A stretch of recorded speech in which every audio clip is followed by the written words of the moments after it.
Qué hermoso día es este, ¿eh? Después de tanto tiempo de sacrificio y colaboración, el Señor nos otorga este privilegio que tenemos, ¿eh? Es un gran privilegio poder congregarnos y cantar como acabamos de hacerlo para adorar a nuestro Dios y darle gracias. Y gracias no solo por la salud que tenemos ahora, pero muy especialmente la salud de la que disfrutamos en cuanto a las cosas espirituales se refiere, que es lo más importante, porque tener salud acá y luego estar enfermos en el alma y que tiene consecuencias eternas, bueno, no sé, no es muy alentador que digamos eso. Pero en cambio, el tener la salud del alma y saber que tenemos una esperanza viva en el Señor, eso es algo que nos anima a seguir adelante todos los días. Hablando del Espíritu Santo, hemos estado desarrollando este tema a petición de algunas personas que a veces nos escriben y sugieren algunos temas que no es algo personal, sino algo que afecta a la Iglesia de Cristo en nuestros tiempos. Y hoy quiero hablar, ya hemos hecho un recorrido, pero vamos a hablar ahora del andar y del fruto del Espíritu Santo. Y para eso quiero que vayan a Gálatas y vamos a leer 10 versículos. Y quiero que presten mucha, pero mucha atención, que traten de enfocarse bien en lo que vamos a ver, porque este es otro de los temas en donde hay mucha confusión y error cuando se presenta este aspecto de la persona y obra del Espíritu Santo en la vida de los creyentes. Pablo escribe esta carta y dice en el verso 16, digo pues, andad en el Espíritu y no satisfagáis los deseos de la carne. Capítulo 5, verso 16. Porque el deseo de la carne es contra el Espíritu, y el del Espíritu es contra la carne. Y estos se oponen entre sí, y se oponen entre sí para que no hagáis lo que quisiereis. Pero si sois guiados por el Espíritu, no estáis bajo la ley. Y manifiestas son las obras de la carne, que son adulterio, fornicación, inmundicia, lascivia, idolatría, hechicerías, enemistades, pleitos, celos, iras, contiendas, disensiones, herejías, envidias, homicidios, borracheras, orgías y cosas semejantes a estas, acerca de las cuales os amonesto, como ya os lo he dicho antes, que los que practican tales cosas no heredarán el reino de Dios. Mas el fruto del Espíritu es amor, gozo, paz, paciencia, benignidad, bondad, fe, mansedumbre, templanza. Contra tales cosas no hay ley. Pero los que son de Cristo han crucificado la carne con sus pasiones y deseos. Si vivimos por el Espíritu, andemos también por el Espíritu. No nos hagamos vanagloriosos, irritándonos unos a otros, envidiándonos unos a otros. Bueno, Señor, ante todo queremos elevar esta corta oración pidiéndote tu dirección al abrir las Escrituras y analizarlas. Y luego, por favor, aplícala a nuestros corazones y haz que podamos corregir algunas ideas tal vez que se han transmitido y que no son las más acertadas en cuanto al tema del Espíritu Santo. Te lo pedimos, Señor, en el nombre de Cristo Jesús. Amén.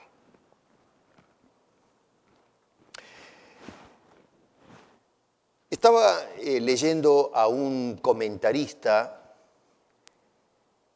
no doy el nombre porque no pretendo atacar personas, y lo que sí voy detrás de las ideas de las personas que a veces atentan contra la fe apostólica. Y no sé si es una persona o son varias que colaboran en poner hoy en el internet una página que yo llamo carismática. Carismática porque, en fin, es el término que se ha hecho popular hoy para referirse a un sector del mundo evangélico que ya no estamos hablando de personas que se enfocan en el tema de los dones espirituales, sino que saltaron la baranda, se fueron para cualquier lado. Esto lo he dicho y lo sigo diciendo y creo que lo voy a decir hasta que el Señor vuelva. Es una denuncia abierta y deliberada de lo que es, para mí, un atentado contra la doctrina apostólica. Voy a leer y quiero que ajuste las antenas a ver si capta lo que esta persona dice, o personas, no sé. Y lo voy a leer textualmente como lo vi en esta página. El Espíritu Santo es una fuerza real. Ojo, pare ahí y piense bien lo que dice esta persona. El Espíritu Santo es una fuerza real, como la que vemos cuando una grúa levanta un contenedor de carga desde el barco hasta el muelle. Cuando recibes esta fuerza en tu vida, un nuevo día comienza. Amén. Por el andar en el Espíritu, algo increíble sucede, lo que la Biblia llama los frutos, subrayo, los frutos del Espíritu. Y así comienzan a crecer en tu vida.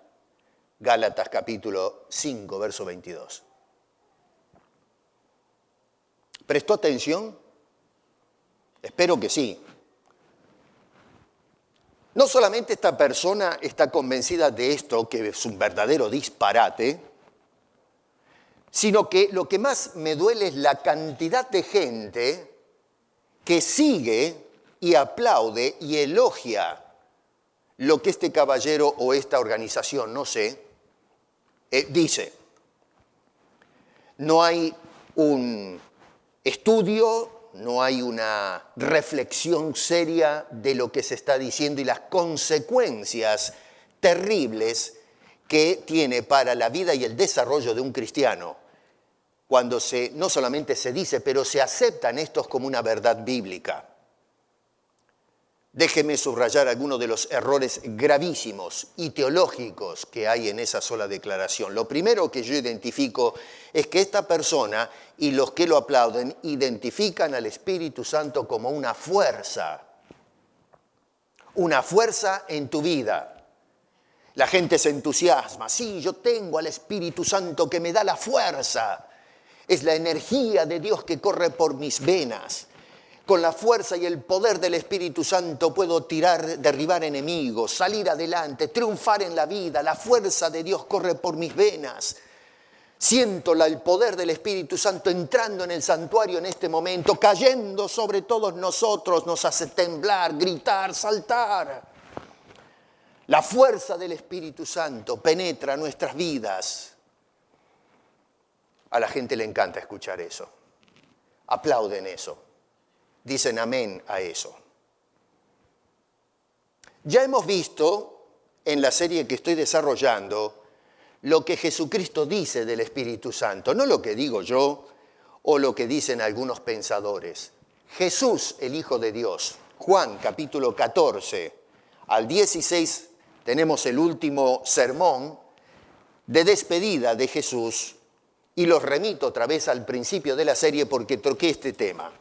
Y Jesús, cuando habla del Consolador, del Espíritu de verdad, el Espíritu Santo, dice que es una persona, no una fuerza. Usted no va a encontrar en ningún lugar, no solo del discurso de Juan, que para mí Pienso que es el ABC del tema del Espíritu Santo, que deberíamos estudiar ese discurso, deberíamos estudiarlo hasta el cansancio. Ese es el manifiesto bíblico acerca del Espíritu Santo, de boca del mismo Hijo de Dios, que es la segunda persona de la Trinidad.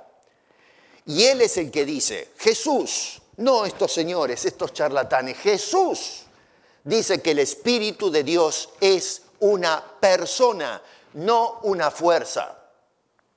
Esto es un tema muy serio. Esto no es nuevo. Esta gente nos dice que estamos yendo en un movimiento progresivo en cuanto a la teología. Vamos hacia adelante, estamos edificando sobre el fundamento de aquellos hombres que nos precedieron a nosotros. Estamos mejorando nuestros conceptos teológicos. En el siglo II y siglo III de nuestra era cristiana, se levantó en el mundo de aquel entonces, dentro del seno de la iglesia, una controversia tremenda acerca de las personas de Jesús y el Espíritu Santo. Porque había personas que estaban negando la divinidad de Jesús y del Espíritu Santo. Y entonces aquellos hombres trataron de defender la consustancialidad del Espíritu Santo con el Dios Padre. En el siglo IV apareció en la escena un señor llamado Arrio.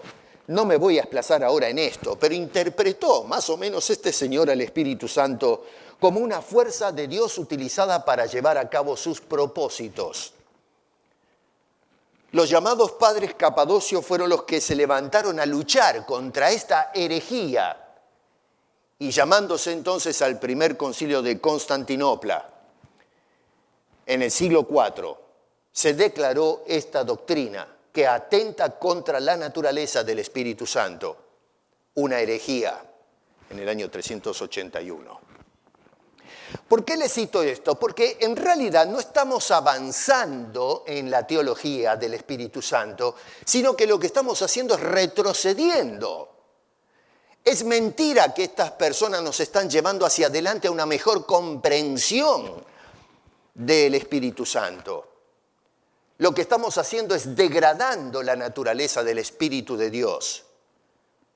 Esto nos habla de una ignorancia total acerca de la naturaleza y el carácter esencial de Dios. Porque cuando hablamos del Espíritu Santo, hablamos del Espíritu de Dios. Dios, el Espíritu. Y cuando decimos que el Espíritu es una fuerza, decimos que Dios mismo es una fuerza. Dios el Espíritu, si el Espíritu es fuerza, Dios obviamente, y la lógica del razonamiento es que es una fuerza, no una persona. Se viene abajo toda la doctrina de la divinidad. Y sin embargo la gente dice, amén, ¿cómo no? Me gusta eso, el Espíritu Santo es la fuerza, incluso la fuerza de Dios, los músculos de Dios para llevar a cabo sus propósitos. Aparecen estos nuevos proponentes y dicen semejante cosa. Y la iglesia hoy se queda callada. Está bien, no es para tanto. Es asuntos de criterio. La segunda cosa que noto de este caballero, y lo digo con todo respeto, no es que estoy vuelvo a repetir, no es un ataque a la persona, ningunear a la persona, es las ideas que se promueven. Gálatas no habla de frutos del Espíritu. A ver si entendemos esto. Leamos bien la Biblia. Usualmente escucho a la gente decir los frutos del Espíritu. No hable de esa forma porque se acostumbra a hablar de esa forma y termina creyendo lo que dice. Y luego lo pasamos a otros. Y así lo que hacemos es leudar el pueblo de Cristo con una cantidad de mentiras que no dice la Biblia. Y lo triste de todo es que la gente dice, pero la Biblia dice. No, Señor, la Biblia no dice tal cosa. Fíjese bien en el texto. Gálatas dice el fruto en singular, no los frutos del Espíritu Santo. Claro, uno puede decir, bueno, pero pastor, por favor, déjese de macana, tanto lío por una letra. ¿Qué puede hacer la letra S? Ya estamos exagerando las cosas, se le fue la mano. Bueno, esa S, esa letra es de vital importancia cuando se habla de la obra. No son los frutos repito, sino el fruto. La tercera cosa que noto en esa declaración, que es errónea teológicamente hablando, es que el fruto, no frutos, es del Espíritu, no del creyente. En ningún momento Pablo dice que el creyente produce fruto o frutos, sino que es el Espíritu de Dios en el creyente el que produce el fruto.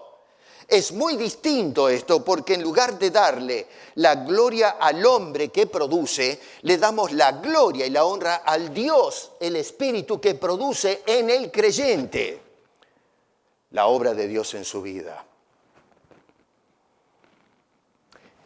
Esto pasa, hermanos queridos, cuando no intentamos interpretar correctamente las Sagradas Escrituras como tuvo la intención, la inspiración de que se entienda. Y tomar fuera de contexto los pasajes bíblicos, como ser el verso 16 cuando se habla de andar en el Espíritu y el versículo 22 y 23 del capítulo 5 de Gálatas. ¿Qué encaraba Pablo acá? Resulta que algunos maestros, o a lo menos una persona, pienso que por lo menos Pablo tiene en mente a uno, pero sabemos por el resto de las cartas que habían salido una cantidad de individuos que iban por todas partes yendo detrás del apóstol Pablo para tergiversar todo lo que él decía y arrastrar a las personas a lo que es el legalismo, guardar la ley judía, la circuncisión y ese tipo de cosas. Hoy tenemos otros problemas, pero en aquel entonces esta era la cosa del momento. Esas primeras décadas fueron tremendas doctrinalmente, porque había una pugna entre la teología apostólica que estos hombres recibieron de Jesucristo y luego la teología tradicional mezclada con el cristianismo, y ya estaban empezando a meterse furtivamente otras ideas de regiones orientales, el norte de África y qué sé yo, que empezaban a querer, yo le llamo esto un pregnosticismo, que empezaba a meterse en las grietas de la iglesia y comenzaba a minar lo que aquellos hombres recibieron de los santos apóstoles. En Gálatas habían personas, a lo menos, como digo, tal vez uno, que estaban poniendo presión a los creyentes a que guardaran la ley y especialmente que todos se circuncidaran como señal de que ya se habían alineado con la ley judía o la ley de Moisés. Y eso, fíjense en el capítulo 5, verso 2, a ver qué dice Pablo. He aquí, yo Pablo os digo que si os circuncidáis de nada os aprovechará Cristo. Esta gente decía, se tienen que circuncidar. Cristo y la circuncisión, Cristo y la ley, Cristo y aquellas normas. Y Pablo dice, no les sirve para nada. Es más, lo peor de todo es que Cristo no sirve para nada. Y si Cristo no se aplica a nuestra necesidad espiritual, implica que estamos condenados con circuncisión y todo. Esto es grave. Esto es serio. Porque acá se define la salvación y la vida eterna de las personas. Esto no es un juego. En un sentido, esta gente proponía que la salvación entonces se lograba, por un lado, guardando la ley de Moisés y no según la obra y operación de Jesucristo en el Calvario. Justamente lo opuesto que habían proclamado los santos apóstoles del Señor y entre ellos, por supuesto, el apóstol San Pablo. Así que este hombre les escribe, me refiero al apóstol Pablo, es el autor de la carta, para tratar de sacar o secuestrar a estas personas de ese error que se les está metiendo poco a poco en la cabeza y tratar de traerlos nuevamente al camino correcto de la fe. En Gálatas capítulo 1, verso 6, miremos un par de cosas acá, ¿no? Para tener el contexto general de la carta. Porque sí, yo siempre hablo y protesto esto. En la actualidad lo que hacemos es agarramos un versículo, los frutos del Espíritu, encima lo leemos mal, y nos olvidamos de todo el contenido de la carta. Esto es una carta que empieza de la A a la Z, y nosotros agarramos una letra del alfabeto, y el resto no nos interesa para nada. Es irrelevante. Y cuando se habla del Espíritu Santo, ni hablar. Todos los textos de la Biblia son irrelevantes a los versículos que se escogen deliberadamente, como este caballero que mencioné al principio, para probar una postura teológica que nada tiene que ver con las Escrituras y que atenta, le mete una puñalada a la enseñanza apostólica, para asesinarla, para erradicarla de la mente y el corazón de los creyentes. Dice Pablo en el verso 6, estoy maravillado de que tan pronto os hayáis alejado del que os llamó, este fue Pablo, por la gracia de Cristo, para seguir un evangelio diferente. Pablo está consternado, no lo puede entender. ¿Cómo es posible que ustedes escucharon el evangelio y ahora en poco tiempo ya vino alguien y les dio vuelta todo el asunto? Batió el agua con un montón de cosas raras y allá van detrás de esa persona. Nadie se sienta a reflexionar, a pensar, a estudiar, a ver qué es lo que dicen esta gente, como en el caso del señor que mencioné. La gente pone los comentarios, gracias hermano, y qué sé yo, digo, pero dígame, ¿alguno se sentó a analizar lo que está escribiendo esta persona? Leemos o escuchamos y nos tragamos todo el asunto, porque suena interesante, me gusta. Me encanta tener la fuerza del Espíritu, suena bien, mañana con el trabajo me van a aumentar el sueldo con eso, no le tengo miedo a nadie, soy la mamá de Tarzán. El apóstol Pablo dice en el verso 9, como antes hemos dicho, también ahora lo repito, si alguno os presenta o predica diferente del evangelio del que habéis recibido, maldito sea. Eso quiere decir anatema. Maldito sea anatema. ¿Se dan cuenta que no es un juego esto? Para nosotros hoy sí. Insisto, cuando digo estas cosas algunos dicen que exagerado. Bueno, dígale eso al apóstol Pablo, que es un exagerado. Porque él está, yo todavía no dije que este hombre es un maldito. Pero Pablo dice que cualquier persona que altere el contenido, el mensaje, el corazón del evangelio sea maldito. ¿Por qué? Porque está condenando a maldición a toda la audiencia, que en lugar de ir corriendo al Salvador, quedan expuestos al infierno eterno por no haber obtenido la salvación. Por eso este asunto es grave, es serio, hermano. Dice, por ejemplo, en el capítulo 3, versículo 1, oh Gálatas insensatos, miren cómo vuelve a presentar la protesta con severidad. ¿Quién os fascinó para no obedecer a la verdad a vosotros, ante cuyos ojos Jesucristo fue ya presentado claramente entre vosotros como crucificado? La palabra griega es interesante, es baskeino o bascaino, que significa, y se traduce de la palabra esa, fascinar. La palabra quiere decir en nuestro español más o menos como embrujar, hipnotizar. Eso es lo que quiere decir allí con fascinar, seducir a la persona, narcotizarlos, adormecerlos con palabras rebuscadas para poder entonces atontar la mente de estos creyentes y llevarlos prisioneros a las creencias de este promotor. Ahora, el asunto es, y el resultado de esta fascinación a la cual fueron, o esta seducción que sufren estos hermanos que recibían las palabras de estas personas, ¿a dónde los llevó esto? Bueno, Pablo dice a desobedecer la verdad. ¿Qué tal? Una persona que nos está enseñando algo y que el resultado de esa enseñanza es, en lugar de obedecer a Dios, es desobedecer la verdad. Pero escúchenme, hermanos, una persona que dice que el Espíritu Santo es una fuerza, cuando la verdad bíblica es que es la persona de Dios en el creyente, lo que estamos haciendo es fascinando a la audiencia con una mentira que nos lleva a desobedecer las mismas palabras de Jesucristo, que nos define e identifica al Espíritu Santo. Pero preferimos escuchar a este charlatán que al Señor Jesucristo, que nos habló claramente de quién es el Espíritu de Dios. Hacemos un negocio bárbaro nosotros con las cosas espirituales. Somos bastante vivos en el siglo XXI.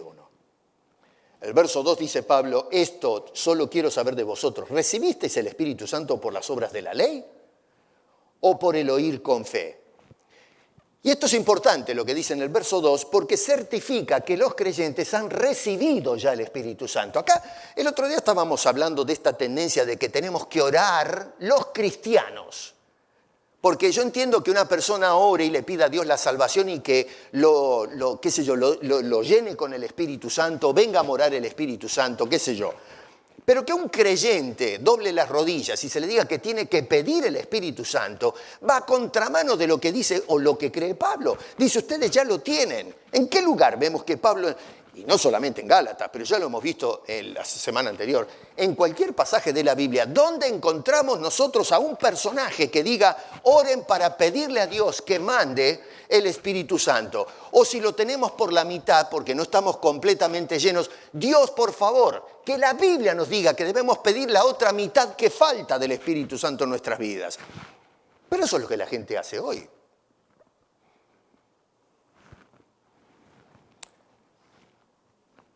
Verso 3 dice, ¿tan necios sois? Miren cómo los trata, de gente sin cabeza. Necios, el hombre que no usa lo que tiene acá arriba. Tenemos el coco con un buen cerebro y no lo ponemos a funcionar. No hacemos preguntas, no tenemos análisis crítico de las barbaridades que se dicen hoy. ¿Tan necios sois? Habiendo comenzado por el Espíritu, ahora vas a acabar por la carne. El capítulo 4, verso 6 dice, y esto después les invito a que lean toda la carta, ¿no? Yo estoy corriendo porque si no, no nos vamos más. Pero dice, y por cuanto sois hijos, Dios envió a vuestros corazones el Espíritu de su Hijo, y noten que dice el Espíritu de su Hijo, no la fuerza del Hijo, el Espíritu de su Hijo, el cual clama, una fuerza no clama nada, dice clama, Abba Padre. Así que este hombre nos está garantizando la presencia del Espíritu Santo y es por Él, a través de Él y Él mismo el que clama en nuestros corazones, Abba Padre, o Padre, una manera, ¿cómo diría? Muy, muy cercana e íntima de llamar a Dios. La palabra Abba quiere decir papi o papito, algo por el estilo. Es el lenguaje del niño cuando se dirige a su padre. Macanudo, entonces en el capítulo 5, ahora sí, mirando lo que está pasando en el contenido de la carta, lo que está pasando en Galacia, lo que están haciendo mal los Gálatas, ahora estamos en condiciones de meternos en el meollo del capítulo 5 y no agarrar un solo verso del capítulo 5 y decir cualquier cosa. Pablo mueve la atención de los creyentes engañados a los engañadores de estos creyentes y denuncia a personas que estaban extraviando, literalmente extraviando la manera de pensar de aquellos que habían recibido el Evangelio por parte del apóstol Pablo. Verso 7 dice, vosotros corrías bien. ¿Quién? Díganme ustedes, ¿quién os estorbó para no obedecer a la verdad? La palabra en copto, que otra vez se traduce de ese término estorbar, quiere decir en nuestro idioma, recuerden que estamos hablando de una traducción acá, esta es la traducción al español de la escritura. Y esto quiere decir, esta palabra en copto, una persona que sale al paso y nos corta el camino. Una persona que nos interrumpe la continuidad de la dirección en la que vamos. Un estorbo, un obstáculo.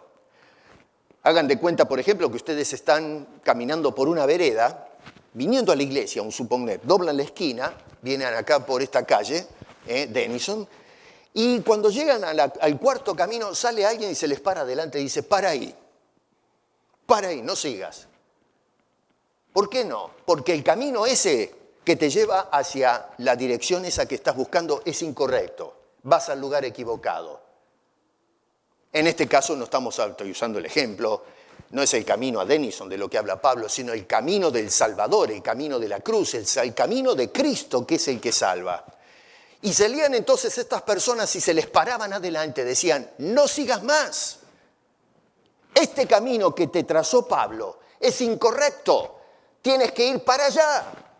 Y entonces los fascinan con sus palabras y dicen, esto es mejor, y los desvían de la verdad. Eso es lo que Pablo está diciendo cuando utiliza esa palabra. Es muy importante ese término. Las personas eran desviadas entonces para dirigirlos a un camino equivocado. ¿Y qué era lo que impedían estas personas al ser el estorbo de estos cristianos? Bueno, el acceso de los creyentes a la verdad. Otra vez, verso 7 dice, ¿quién os estorbó para no obedecer a la verdad? Ahí está el meollo del asunto, ahí está el problema.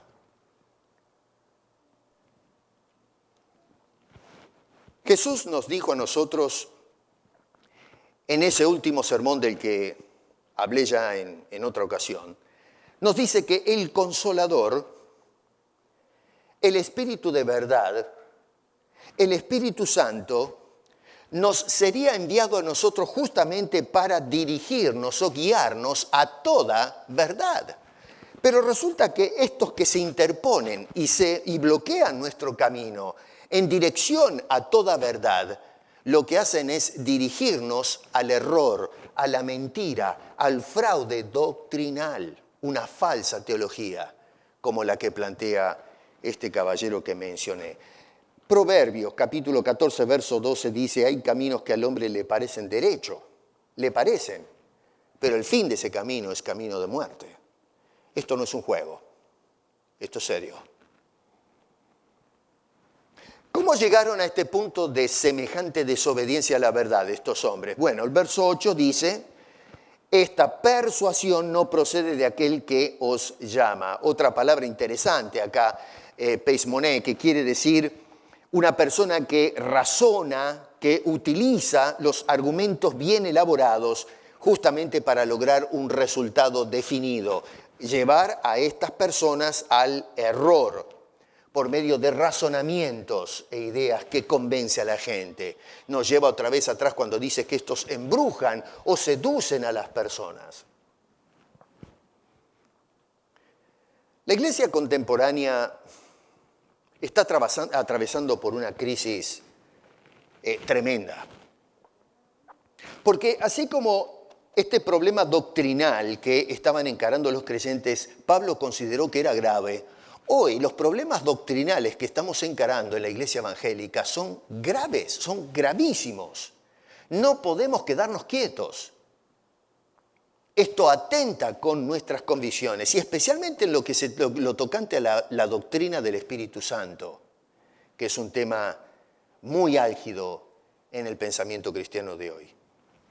Y tenemos una cantidad de personas que salen al paso de aquellos que están buscando aprender de la Biblia lo que es el Espíritu Santo y le salen al paso con estas barbaridades para desviarlos y esclavizarlos al error, llevarlos del lado de ellos, que es, en definitiva, es llevarlos a la desobediencia de lo que dice la palabra de Dios acerca de sí mismo, porque estamos hablando de Dios, el Espíritu Santo. No estamos hablando de una cosa que es desencarnada o desgajada de Dios. Ese es Dios manifestado en el Espíritu. Aquellos falsos maestros inclusive utilizaban las palabras de Pablo y tergiversaban lo que decía. Pero si Pablo se circuncida, ¿cómo es que les dice a ustedes que la circuncisión no cuenta? ¿Cómo sabemos eso? Pablo lo dice. Verso 11 dice, y si, hermanos, si aún predico la circuncisión, ¿por qué padezco persecución todavía? Si esta gente iba y decía, Pablo respalda lo que les estamos diciendo, entonces, háganme caso. Miren lo que dice Pablo. Miren lo que hace Pablo. Pablo se ha circuncidado, Pablo enseña la circuncisión. Y Pablo, claro, cuando se entera de esta cosa, salta hasta el techo y dice, pero dígame una cosa, ¿cómo hace sentido que yo hable de semejante cosa? ¿Para qué yo padezco la persecución de los que se circuncidan si realmente yo estoy de acuerdo con la circuncisión? Estos señores agarran las palabras de Pablo, igual que hacían aquellas personas, 5:22, para decir los frutos del Espíritu y tergiversan cosas que Pablo no dijo. Pero esta gente dice, Pablo dice. O sea que le ponen palabras a Pablo que no dijo. Esto es lo que denuncia Pedro también cuando dice, vayan y consulten a Pedro con cuidado porque dice cosas difíciles que los indoctos tuercen para engañar al pueblo de Cristo. No prestamos atención a las palabras de Dios y estamos escuchando a una partida de sátrapas que están tergiversando la verdad, están acuchillando la doctrina como se hizo en el siglo II, III y IV acerca de la divinidad. Y a eso le llamamos progreso evangélico, cuando se llama atraso evangélico. Estamos volviendo para abrazar y resucitar las herejías que quedaron enterradas por medio de aquellos concilios que revisaron estas cosas y dijeron, esto no es bíblico. Y por una milenia y 2 milenias defendimos esas verdades. Y hoy, en unas pocas décadas, estamos resucitando la mentira y la estamos entronando en el pueblo de Cristo. Eso es una vergüenza. Esto es una tragedia. Pablo diría hoy, cristianos insensatos, ¿quién fascinó la mente de ustedes para seguir la mentira en lugar de abrazar la verdad y seguir en ella? Es una cosa increíble, no se puede entender esto.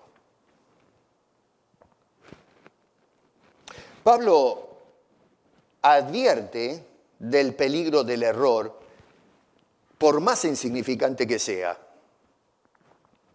Otra vez, no falta, y ya me ha pasado esto, me han escrito, pero usted es un exagerado. Usted, pastor, es un exagerado.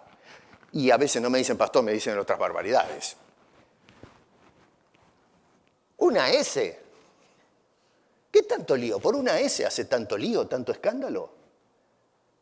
¿Qué diferencia hace si entendemos al Espíritu como la fuerza de Dios, los músculos de Dios o la persona de Dios? No exageremos las cosas. No me digan. Miren cómo lo ve Pablo. Dice verso 9, un poco de levadura leuda toda la masa. Sí, estos señores dicen la S no es gran cosa. Bueno, Pablo dice la S, esa levadura pequeña que ponemos en la masa, la leuda, va creciendo. Y nosotros, por habernos quedado dormidos, empezamos a ver esta levadura y hace unos años atrás se hablaba en la iglesia de estas cositas que se iban metiendo y nos quedamos dormidos y eso comenzó a leudar y hoy tenemos una iglesia infectada con todas estas mentiras, estos fraudes, donde hay gente que comercia, que le saca el dinero y el tiempo y las vidas mismas al pueblo de Cristo, que fue comprado con la sangre preciosa y bendita del precioso Hijo de Dios, a quien debemos darle gloria y honra por los siglos de los siglos. Pablo dice, en el capítulo 6, verso 12, dice, ojalá se mutilasen los que os perturban. Claro, Pablo no dice mutílenlos. Y cuando dice mutilar no está hablando de cortarle los miembros, ¿no? Está hablando ojalá que se los corte de la iglesia, pero sabía muy bien, Pablo no es tonto, ¿eh? Pablo sabía que era imposible, que el enemigo infiltra a la iglesia con estas cosas. Y el deseo de Pablo es ojalá se pudiese sacar todo eso, pero no. Y hace 2000 años que luchamos tratando de defender la doctrina apostólica y hoy, mis queridos, es un llamado de alerta y de batalla contra estas cosas.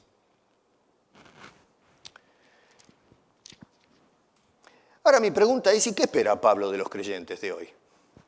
¿Qué quieres, Pablo? ¿Por qué nos molestas con esto? Estamos ocupados, tenemos que criar hogares, tenemos que trabajar, tenemos que luchar con la pandemia, luchar con la crisis social, económica, política del tiempo, la inestabilidad del mundo y el clima y tantas cosas. ¿Qué esperas, amigo? ¿Qué tenemos que hacer nosotros ahora metidos en ese clima? Bueno, en primer lugar, en cuanto al Evangelio, no lo tergiverses. Nada tienen que ver los problemas que encaramos hoy, pero atentar contra la veracidad del Evangelio, ese es un asunto que tenemos que tenerlo presente. Lo que dice Pablo en Gálatas es vigente en la actualidad. En cuanto al Evangelio, tenemos que cuidar de no cambiar el mensaje de ese Evangelio. Que no estén menospreciando el valor del Evangelio, la persona del Evangelio, la obra de esa persona. Porque solamente a través de esa persona es que obtenemos la salvación y la vida eterna. Y todo esto por gracia. No por la asistencia o la coparticipación del hombre para poder obtener la salvación. Cuando se habla de que el creyente produce frutos, que está todo mal, las dos cosas están mal. Creyente produce y luego la palabra frutos. Es una barbaridad, Porque ya estamos hablando de la obra del creyente en lugar de la obra de Dios en el creyente, que ahora lo vamos a tocar con más detalle. Está mal. Estamos tergiversando el Evangelio, que nos habla que de punta a punta el Evangelio, la buena noticia es que Dios obra en el hombre para salvación y luego en el creyente que ha sido salvo para su gloria, no del creyente, sino de aquel que salvó al creyente. La segunda cosa que quiere el apóstol Pablo es que se mantengan firmes, no tambaleen en la libertad con que Cristo nos hizo libres. Capítulo 5, verso 1. Dice, estad por lo tanto, después de haberles dicho todo lo anterior, en los 4 capítulos, dice, por lo tanto, o pues, estad firmes, bien parados en la libertad con que Cristo nos hizo libres, y no estéis otra vez, eso quiere decir que antes de conocer a Cristo estuvieron, dice, no estén otra vez sujetos al yugo de esclavitud, no se dejen mover de la posición que el Señor les ha otorgado por medio del Evangelio. Estos creyentes estaban cayendo víctimas de un grupo de personas que ponían sobre esos un yugo. ¿Y para qué sirve el yugo? Para controlar a la gente, para dirigirlos al antojo de la persona que les pone el yugo encima. El yugo es un pedazo de madera, ¿no? Estamos hablando acá de culturas agrarias en aquel entonces y vivían del campo, la cría de animales y el cultivo. Y entonces esta gente, claro, trabajaba en la tierra, primero lo hacían a pulso, y para arar un terreno era cosa seria, ¿no? Entonces empezaron a domesticar animales brutos y los utilizaron como los tractores de aquel entonces. Hoy tenemos la maquinaria de combustión, en aquel entonces eran maquinaria de sangre. Entonces agarraban un pedazo de buey, yo estuve en Cuba y ahí tienen bueyes, y les puedo asegurar que pararse al lado de una bestia de esas da miedo, ¿eh? Es un camión pararse al lado de ese animal. Y el buey, escúcheme una cosa, si usted no tiene algún control de buey, usted no lo puede mover a ese animal. Usted no puede ir con el brazo atrás de la cola a empujar al buey para que vaya en la dirección que usted quiere, no le da ni 5 de la hora. Es más, o le da una patada o el buey lo lleva a usted para donde quiere. Entonces el hombre, viendo semejante pedazo de bestia bruta, con toda esa fuerza, con la inteligencia que tiene el hombre, inventó lo que llamamos el yugo, es un palo. Y entonces se lo meten en el lomo de ese animal y con unas correas más o menos entonces lo tienen controlado. Y esa bestia descomunal ahora ya no me maneja a mí. Ahora un pobre gato puede manejar al buey y a veces 2 bueyes, algunos meten 4, y entonces con esas cuerdas y ese palo lo pueden manejar como quieren, lo frenan, lo arrancan, lo hacen ir a la izquierda, a la derecha. No lo hacen volar porque, bueno, no llegaron tan lejos, pero que hacen maravillas con esos aparatos es tremendo. Yo lo he visto. Eventualmente, el concepto de yugo fue aplicado hacia personas, dictadores, tiranos, que lo que hacen es poner ese yugo o esas ideas equivocadas para dirigir, para controlar a su antojo, llevarlos a donde quieren a las personas que sujetan con ese yugo, con esas ideas que son las enseñanzas de estos individuos. El Señor Jesucristo, cuando habló a las multitudes en el Evangelio de Mateo, tenemos esto, verso 29, capítulo 11, dice, llevad mi yugo sobre vosotros y aprended de mí que soy manso y humilde de corazón. En otras palabras, el yugo que se les pone encima, acéptenlo con humildad. No resistan, lleven mi yugo y aprendan como Él llevó el yugo del Padre, que le dio un trabajo para hacer y se sometió sin protestar a la voluntad del Padre. Y qué extraordinario haber llevado ese yugo, porque ese yugo es el que nos dio la salvación a todos nosotros. Dice, llevad mi yugo. Y noten que llevando el yugo de Cristo, dice, hallaréis descanso para vuestras almas. La palabra yugo que utiliza Jesús en esas palabras de Mateo 11 y la palabra yugo que utiliza el apóstol Pablo es exactamente la misma en el original, en el griego. Pero noten la diferencia. Uno nos da paz, nos da tranquilidad, descanso para nuestras almas. El otro lo que hace es de someter, de encarcelar, de esclavizar nuestras almas. El efecto es completamente diferente. En el Evangelio, según San Juan capítulo 8, verso 36, dijo Jesús: así que si el Hijo del Hombre os libertare, seréis verdaderamente libres. En cambio, esta gente lo que hacía era robarles o secuestrar la libertad que tenían en Cristo para esclavizarlos, de ponerles un yugo y manejarlos como a ellos se les daba la gana, como hacen estos caballeros que hoy enseñan estos disparates y lo hacen no para de que disfrutes la libertad en Cristo, sino para llevarte esclavos al error, a servirlos a ellos, a darles el aplauso a gente que no saben de lo que hablan y pretenden hablar con la autoridad de un enviado de Dios. Entonces ahora Pablo dice en el capítulo 5, no nos hace un llamado este hombre a permanecer firmes, estables, constantes en esa libertad que hemos recibido del Señor. Claro, ahora uno puede interpretar que con esa libertad podemos hacer lo que se nos da la gana, ¿no? Y hay gente que piensa así, interpreta mal la libertad que recibimos en Cristo. Pero acá no se trata, cuando Pablo habla de libertad, no está hablando de una vida de antinomia moral, es decir, que no tenemos ningún tipo de reglas, podemos vivir como queremos porque ya Cristo nos hizo libres, de ninguna manera. Pablo otra vez nos dice allí, no estéis otra vez sujetos al yugo de esclavitud, y en el versículo 12, sin embargo, dice, porque vosotros a libertad fuisteis llamados verdaderamente, pero dice solamente que no uséis esa libertad como ocasión para la carne, sino servíos por amor los unos a los otros. Así que, en un sentido, hemos sido libres por Cristo de las consecuencias del pecado y libres para poder servir libremente unos a otros. Y la razón del por qué apela al amor es justamente porque el principio de la ley era justamente el amor. Si uno quiere cumplir la ley, el principio de la ley es el mismo amor. En el capítulo 5, verso 13, dice, porque vosotros, hermanos, a libertad fuisteis llamados, solamente que no uséis la libertad como ocasión para la carne, sino servíos por amor los unos a los otros. Que por cierto, ese amor al cual apela el apóstol Pablo, si lees con atención, como corresponde, Gálatas capítulo 5, versos 22 y 23, la primera cualidad que aparece del fruto del Espíritu es el amor. La primera característica que manifiesta un verdadero cristiano es amor. Y el amor que viene de Dios.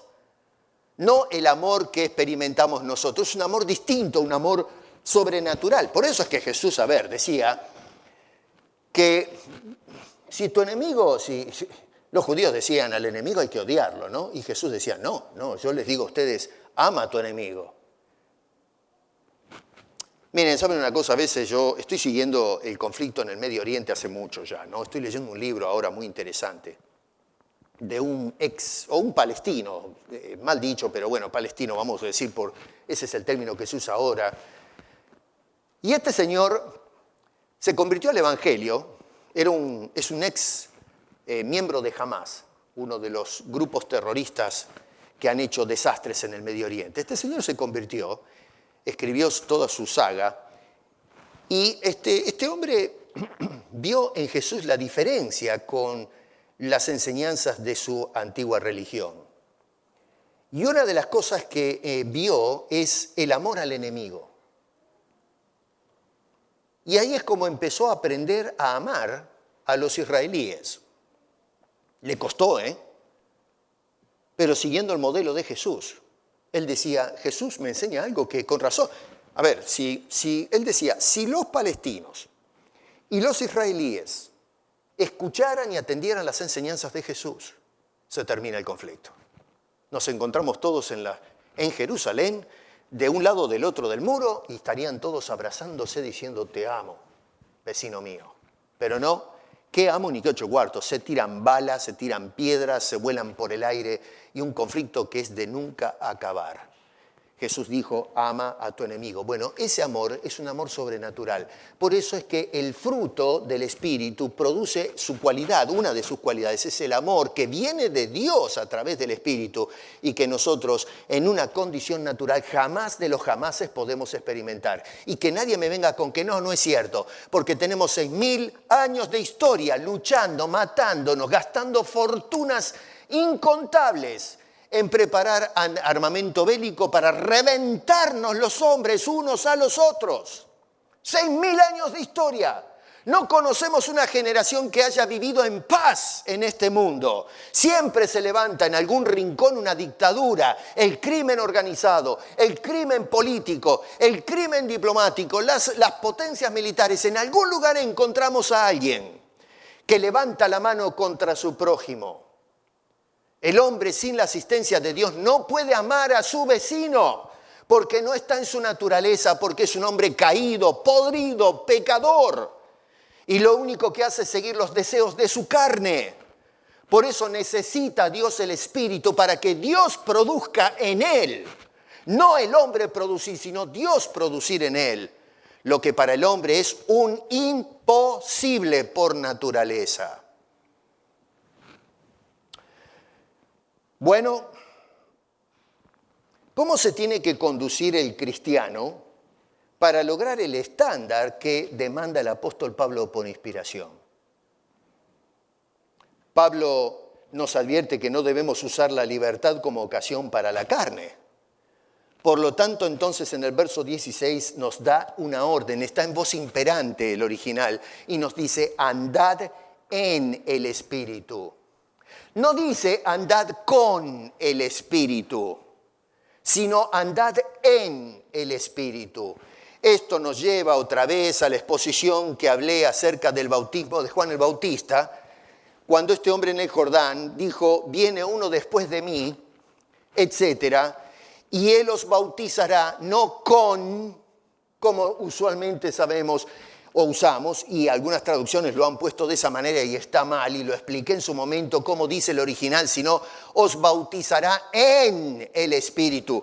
Los judíos vivían en una realidad espiritual que no los llevaba a salvación, y ahora venía Cristo. Por eso Juan decía, arrepentíos, cambien de dirección, cambien de actitud, porque viene uno después de mí que los va a bautizar, los va a introducir a una nueva realidad espiritual que es la del Espíritu. Por eso dice Juan el Bautista, que Jesús iba a bautizar en el Espíritu. Los iba a introducir a la realidad de la presencia de Dios en sus vidas y la presencia del creyente en la esfera espiritual de Dios. Pero no, hoy enseñamos que no, el Dios está en el cielo y nos tira un balde de agua, que llamamos Espíritu Santo. Por favor, derrama, Señor. Y entonces Dios allá arriba está con los tachos de todos los baldes tirando para todos lados. Vamos, señores, por favor. Y eso se nos metió en el vocabulario y la experiencia cristiana contemporánea. Ahora, siendo que vivimos en esa realidad, en el Espíritu, Pablo nos está diciendo que andemos en el Espíritu, que nos movamos, conduzcamos nuestras vidas en esa realidad. Es decir, está diciendo sean consecuentes. Si son cristianos y viven en el Espíritu, deben andar, tienen que conducir sus vidas en el Espíritu. No se puede andar en la carne si estoy en la realidad del Espíritu. Es una contradicción. Esta gente le decía, ustedes tienen que volver para atrás a la ley, a las cosas de la carne, las obras. Y Pablo decía, pero esto es contradictorio, se están haciendo una cosa que no tiene sentido. Anden en la realidad en la cual ustedes fueron introducidos. O sea que Pablo les dice lo mismo a los creyentes de Galacia que lo mismo que le decía a los creyentes en Éfeso. Pablo en Éfeso le decía a los creyentes, ya no andéis como los otros gentiles. Pero ahora a los de Galacia les está diciendo, ya no andéis como los otros judíos. La preocupación del apóstol Pablo es, miren cómo están andando, cómo se conducen. En Efesios era un problema porque había algunos que querían andar como los paganos. Acá el problema no es el paganismo, acá el problema es la ley.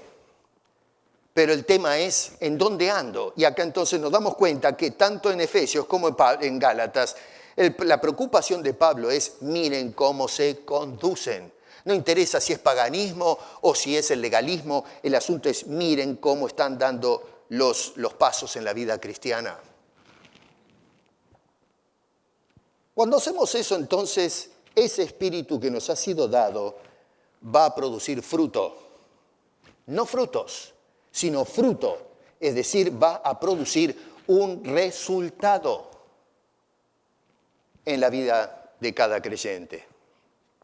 En lugar de los deseos en la carne que menciona en el contexto, y note qué interesante, porque los deseos sí los menciona en plural. ¿Se dio cuenta usted de eso? Dice, no el deseo, sino los deseos. Ahí sí los define en plural el apóstol Pablo. Muchos hoy escucho que dicen el deseo de la carne. Le dan vuelta a todo. Los frutos del espíritu y el deseo de la carne. Ese es nuestro vocabulario normal. Bueno, está todo al revés.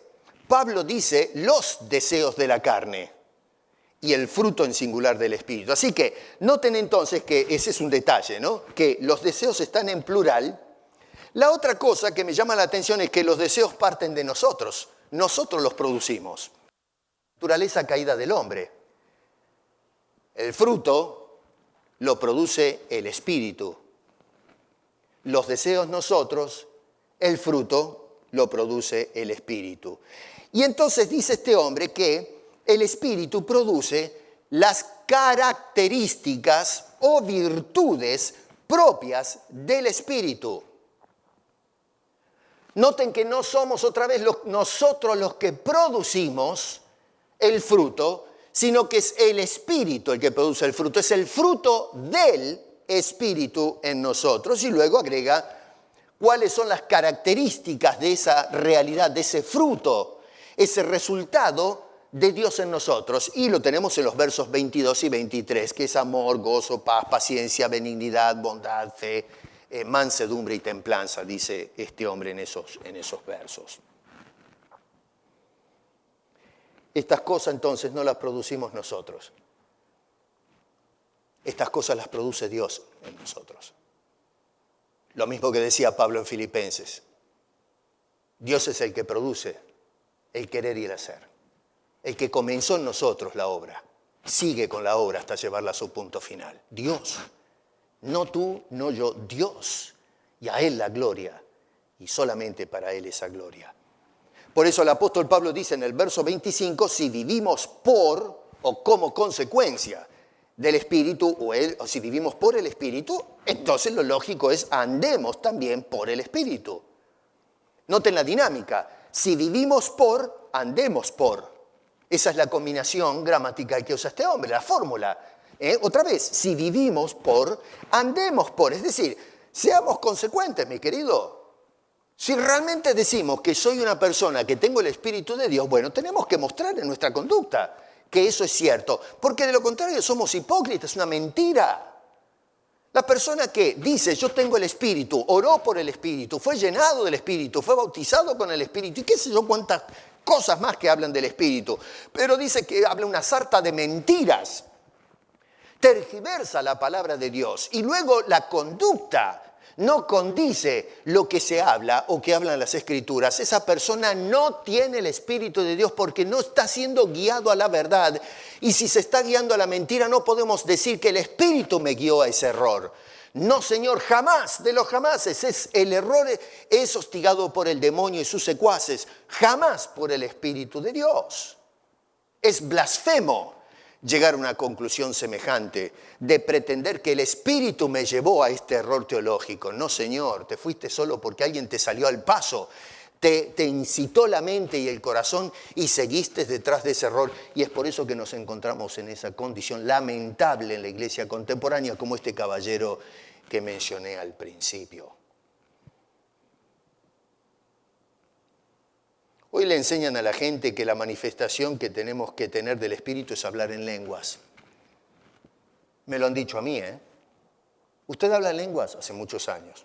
No. Usted no es salvo. Así descaradamente, ¿eh? Usted no es salvo. Me dejó frío.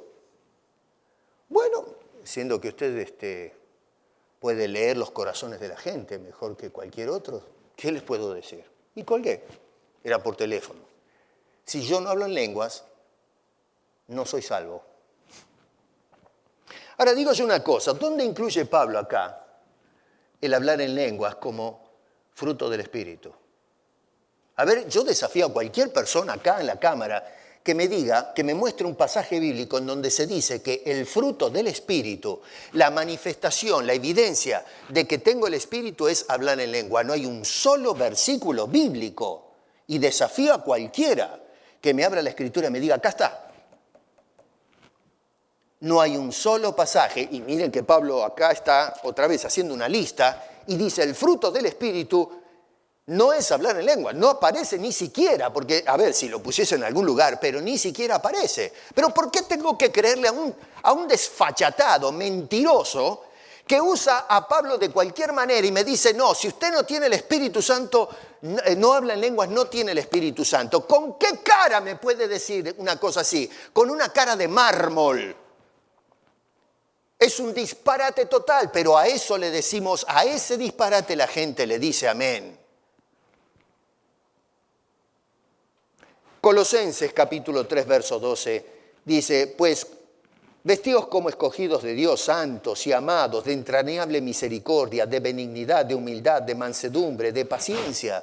Miren cómo enlista con otras palabras lo mismo que dicen Gálatas. ¿Dónde está el don de lenguas? El don de profecía, qué sé yo. Segunda de Corintios.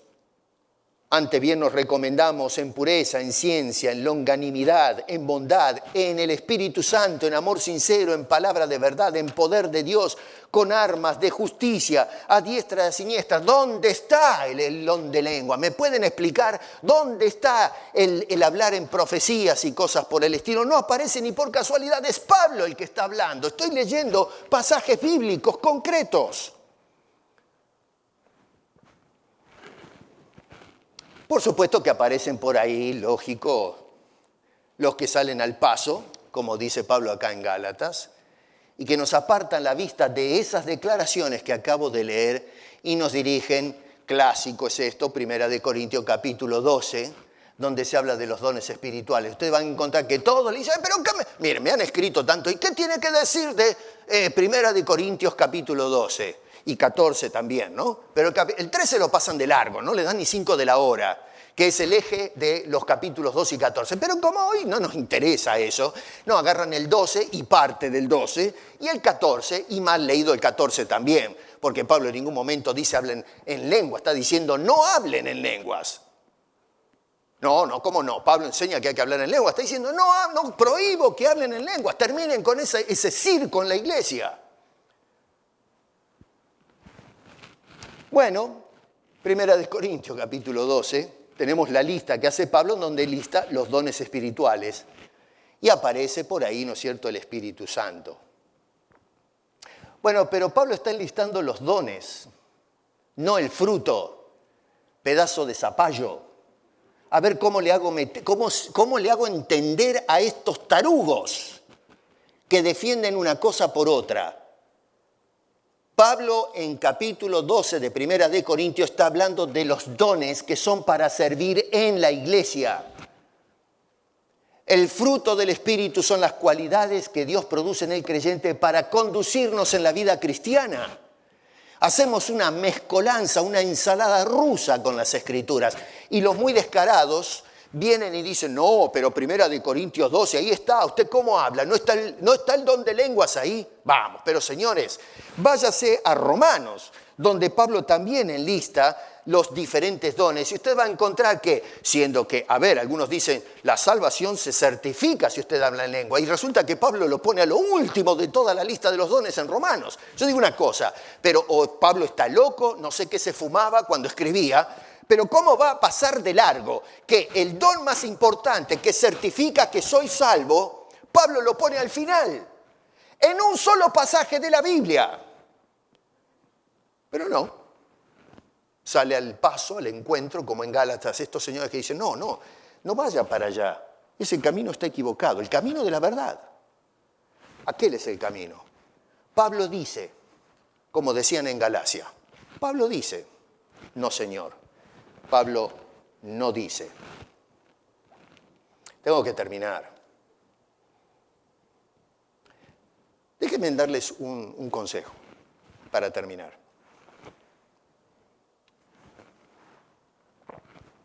Algo que he aprendido a través de los años, hermanos. Nosotros en la comunidad cristiana, cuando tenemos interacción con otros hermanos y hermanas, tenemos a veces una mala costumbre, ¿no? Que tenemos que no hablo de esta iglesia, hablo de la iglesia en general, ¿eh? Una costumbre que hoy necesitamos remediar.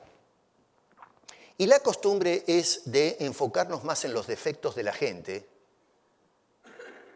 que en las cosas del Espíritu de Dios. Cuando vemos a alguien que hizo algo mal, es un mentiroso, es un canalla, es un estafador, un sinvergüenza, un pagano, un hombre que vive en la carne, y qué sé yo, hacemos una lista, ¿no?, de todas las cosas que vemos negativas de la persona. El problema con eso es que, sí, tenemos razón. Cuando una persona comienza a observar, ¿no?, con un microscopio a cada persona, y la intención nuestra es detectar todo lo torcido de la persona, lo va a encontrar. ¿Por qué? Porque Jesús dijo que los sanos no tienen necesidad de médicos, sino los enfermos. Y nosotros somos enfermos. Acuérdense en que Pablo nos dice en Efesios que antes estábamos muertos en delitos y pecados, y entonces ahora Dios está trabajando, no terminó, sino que está trabajando en nosotros. Así que si usted agarra y hace una lista de cosas negativas, las va a encontrar.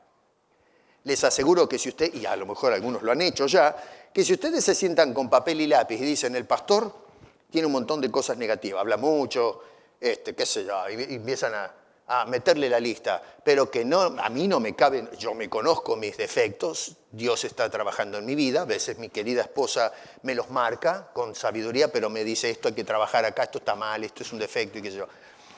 A veces nos hincha, ¿no?, ese asunto, pero es la realidad, el Espíritu nos usa para, en una forma amorosa, apuntar lo que tenemos que corregir. Pero una cosa distinta es cuando hostigamos a la persona y nos concentramos en los defectos de la persona. Lo que el Señor me ha enseñado a través de los años es de no mirar los defectos del otro, sino tratar de buscar el fruto del Espíritu de Dios en mi hermano o en mi hermana. Y siempre, nunca me falló, siempre lo he encontrado. Siempre he encontrado una o todas o varias de estas cualidades. Y lo que me dice el apóstol Pablo es que no es que el hermano hace esto, sino que es el Espíritu de Dios en mi hermano, en mi hermana, que está manifestando eso. ¿Y sabe lo que quiere decir eso? Que es mi hermano, que es mi hermana, que es salvo igual que yo, que Dios le dio el Espíritu Santo. No que lo va a tener si ora fuerte, ya lo tiene. Por eso está produciendo Dios en esa persona, en ese vaso que todavía le falta, pero Dios tiene los dedos, el divino alfarero, dándole forma a ese vaso. Y aparecen los detalles, los dígitos, las huellas de Dios en esa persona. Y cuando comenzamos a hacer eso, empezamos a apreciar las manos de nuestro bendito Dios, produciendo fruto. Y el fruto se manifiesta estas cualidades y otras. Él no es exhaustivo acá en las cualidades, hay otras. Él está dando algunas, pero comienza a manifestar que Dios comenzó y va a llevar a su punto final la obra. Pablo nos hace un llamado a quienes hemos recibido el Espíritu Santo, que no lo esperes, sino que andemos en Él. No hay nada que esperar. Lo que necesitábamos, Dios te lo dio. Y lo que ahora tienes que hacer es andar en el Espíritu. Y el Espíritu se va a encargar, si andas en el Espíritu, si eres de Cristo, de manifestar el fruto de su presencia en tu vida. Y el fruto se va a manifestar a través de sus cualidades, que son algunas de estas cosas que menciona el apóstol San Pablo. No frutos, sino fruto. Y por cierto, un llamado a andar en el Espíritu, a la realidad de ese Espíritu a la cual nosotros hemos sido introducidos. Sí, lo que dice este señor que mencioné al principio es un disparate teológico. Y tenemos que decir, basta, se terminó. Tenemos que apartar a la persona que se interpone delante de nosotros para llevarnos a errores teológicos, es decir, muévete, porque mi Espíritu Santo, el Espíritu de Dios en mí, me guía a toda verdad y tú eres una estafa, eres una mentira, eres un fraude, un hechicero doctrinal que me lleva al error y a desobedecer la palabra de Dios. Yo me voy a mantener firme en la libertad con que Cristo me hizo libre, con tal que no usemos esa libertad para las cosas de la carne, sino para las cosas del Espíritu. Padre, te damos muchas gracias por tu santa palabra y te rogamos, por favor, que vayas purgando a la iglesia de todas estas cosas equivocadas que nos dan una comprensión equivocada de la persona y obra del Espíritu Santo. Podemos decir como Pablo, ojalá que se mutilasen todas estas personas, pero eso no nos toca a nosotros. En tal caso, tú remueves a esa gente, pero a veces las permites para que justamente nos fuerce a nosotros a volver a la Escritura, a estudiarlas y a analizarlas y mantenernos firmes en la libertad con que Cristo nos hizo libres. Guárdanos del error, te ruego por las almas y especialmente esta persona que escribe en este jornal, no sé, que le ayudes a volver a las Escrituras y decir lo que corresponde. Y toda la gente que sigue estas ideas raras, que por favor, Señor, a través de tu Espíritu Santo, aquellos que lo tienen, que los guíes a toda verdad, como tú prometiste que harías, Señor, y de esa manera vamos a ver una iglesia más saludable, una iglesia que realmente está firme en la libertad con que Cristo nos hizo libres. Porque te lo pedimos, Señor, en el nombre precioso de Cristo Jesús, y para su gloria lo hacemos. Amén.